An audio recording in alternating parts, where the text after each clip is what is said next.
Hello everyone, welcome to today's show. My name is Spencer Walsh. On the show, the leader of ISIS, Abu Al-Baghdadi, he has been killed by Navy SEALs this past Saturday. If you're wondering why the tweet, Trump tweeted something big has just happened, that is why they killed the leader of ISIS. So he's probably going to be pretty pumped about that. Always a great moment for a president, pretty much some free PR for them, especially at a time where Trump was in need of it.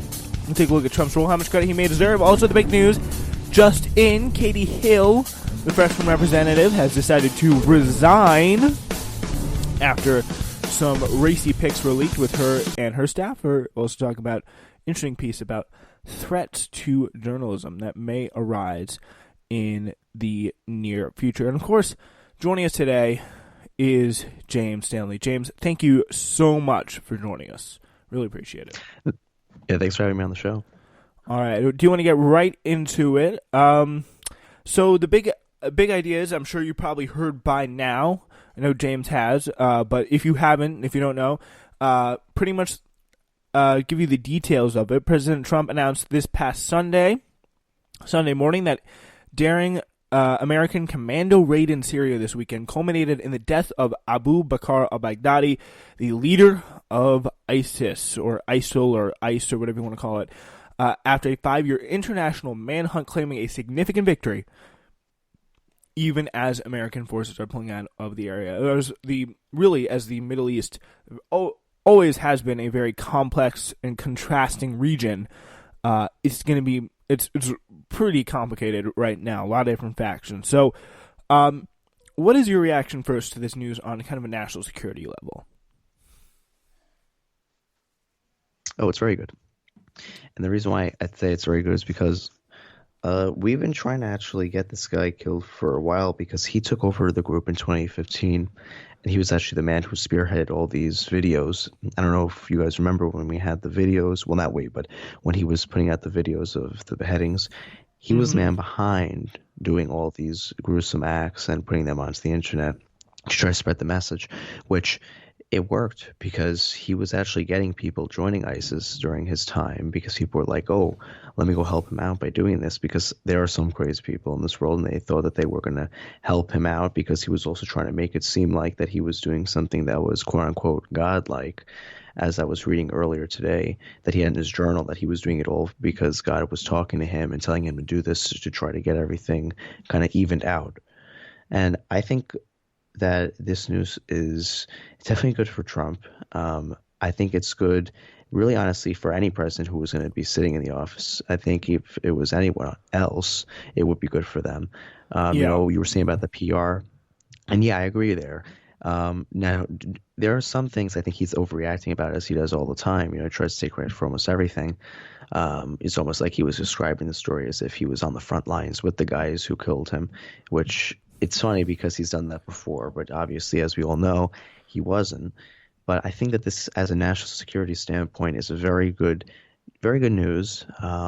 But it's not the end. It's not like, you know, we finished the finish line in the sense of defeating ISIS. You know, they still got people who are a part of ISIS. They're just going to put their own new leader up. So that's the thing. We kind of just are taking the big sponge out of the bathtub, but we got all the water still there. Where would you say that ISIS stands now, from what you've been able to understand? Like, what does this loss leave ISIS? I mean, they've already had a lot of their land, or all of their land, taken back by the United States and the Kurds. Where does ISIS stand after losing their leader? How much of the force are they? Well, they definitely stand on a pretty shaky ground right now, since a lot of them are probably scared about what's the next step for them. I think what we have to see is if they put a leader up, then we can tell that they're going to be they're going to have a unity and they're going to be strong again if they put a leader. But if they decide not to have a new leader come on, then it seems like we brought a pretty tight bond that this group had. So I think time will really tell for them. For now, it seems like they're not strong because they haven't put a new leader up, and they haven't released any sort of message or not, well, not messages, but they haven't sort of triggered any sort of red flag as to if that they're going to be expanding or doing some more terrorist acts and putting up a leader, for example.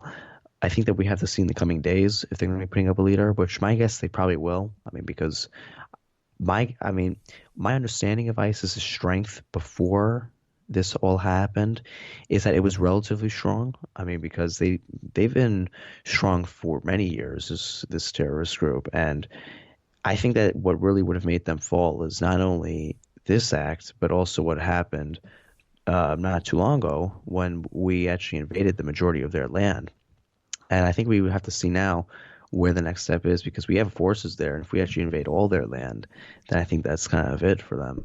But we have to see where the time brings us, I guess.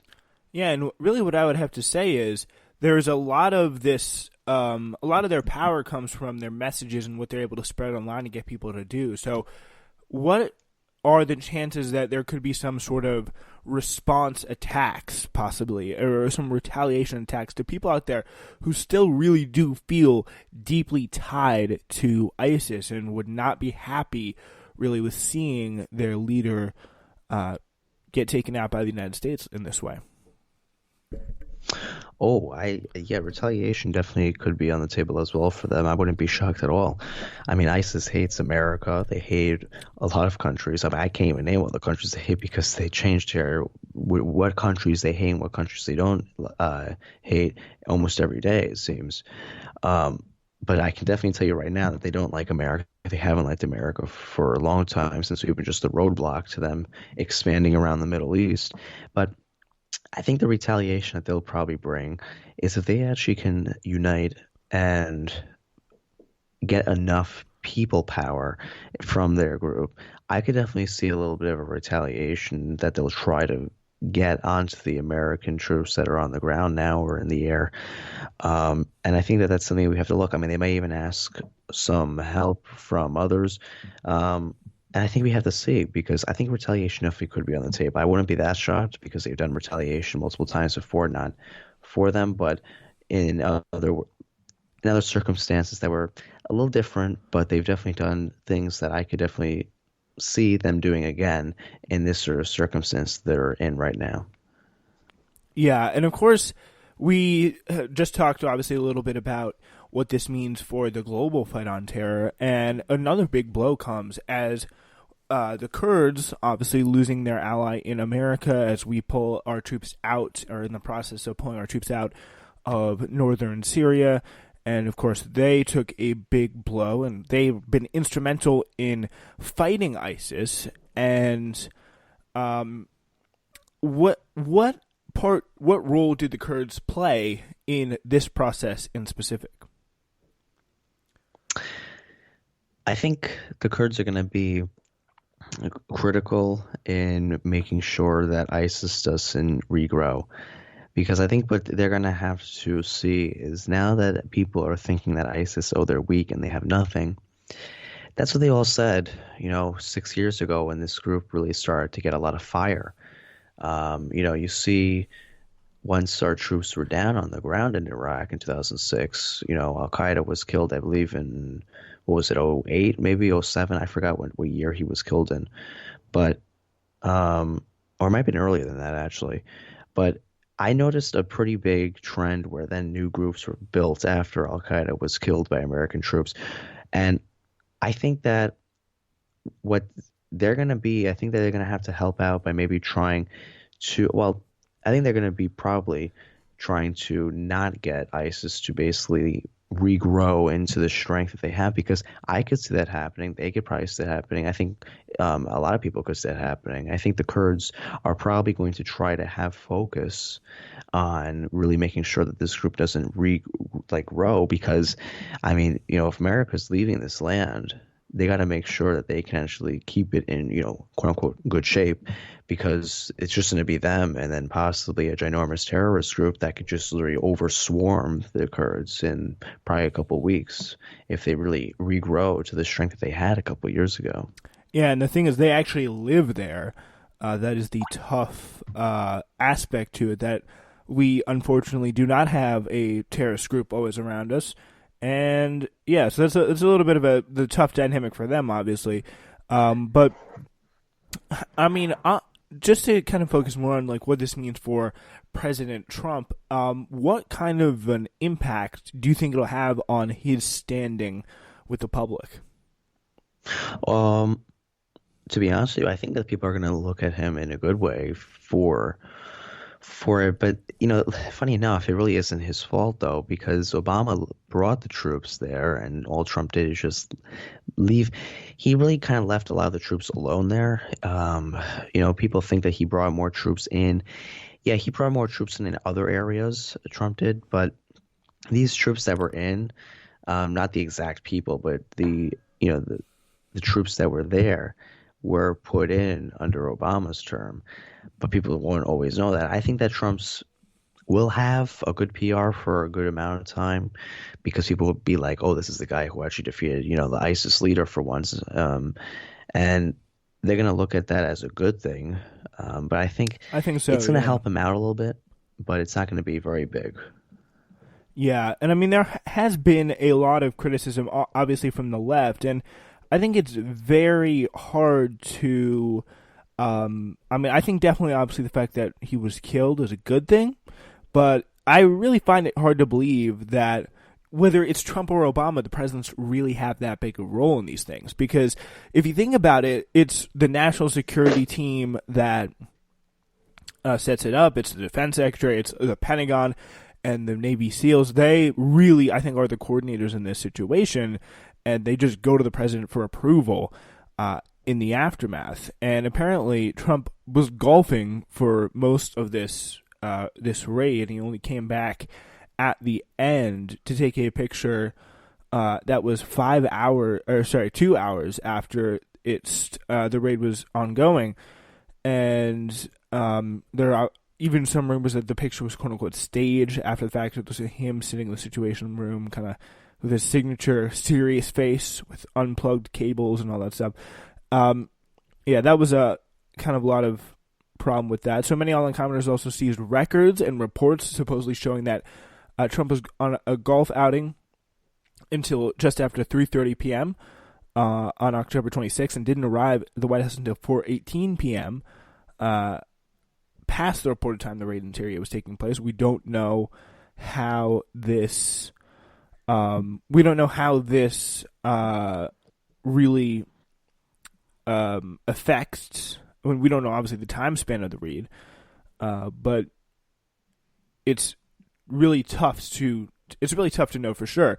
But again, I think it's good that he did get killed obviously, and I think the fact is it is crazy because any other president, when you have 100 ISIS fighters escape just about a week ago, and you kill the leader of ISIS, like, which one do you think is going to get more intense? Like, imagine if Hillary Clinton won this election, decided to do that, which I don't think she would ever do. And if she did, the possibility that these ISIS fighters would get released or escape somehow, like, imagine the investigations and the calls for impeachment Republicans would do under that scenario. So, I mean, it's kind of tough to value which is more important because, great, you got the leader, but how many of these people are going to splinter off into the Middle East where we can never really find them or get a good handle on them again? Yeah, and funny enough, when you bring up Hillary Clinton there, I think that it would just make her PR, for her example, I think that it would just make her PR even worse because, as we all know, with the Benghazi thing, Yeah. then you look at what she did on Capitol Hill, saying, "What difference at this point does it make? We have 3 Americans who are dead, and you're wondering about what my damn emails say." So Yeah. at this point, I think that if she was president, well, first of all, she was president, the Democrats would not be in the majority of the House because not only was she a pretty bad candidate, I recently watched a video about her with the Clinton Foundation, and that thing is also like a really big scam. But getting back to the topic here is that I think that if Hillary Clinton did that, I think that there probably would be calls for investigation. I don't know about impeachment.